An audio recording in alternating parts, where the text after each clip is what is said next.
అయినా మన జగనన్న ఒంటరిగా ఒక్కడై నిలబడ్డాడు. అలా 1 2 అయింది, 2 18 అయింది, 18 67 అయింది. ఓడిపోయాం, కుంగిపోలే, మళ్ళీ నిలబడ్డాం, ఊవెత్తున ఎగిసాం. 151 గెలుచుకున్నాం. ఏమీ అయిపోదు.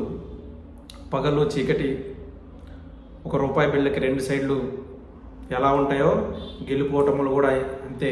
గెలుపు తర్వాత ఓటమి, ఓటమి తర్వాత గెలుపు వస్తూనే ఉంటాయి. మీరైతే సిద్ధంగానే ఉండి, మన నినాదం ఏదైతే సిద్ధం ఉందో మీరు ఏం వణుకు వెనకాల్సిన అవసరం లేదు. ధైర్యంగా ఉండండి. ప్రతి కార్యకర్త, మనకు మంచి రోజులు ముందు ముందు రాబోతున్నాయి. అది ఆ పార్టీ వాళ్ళే ఇస్తారు.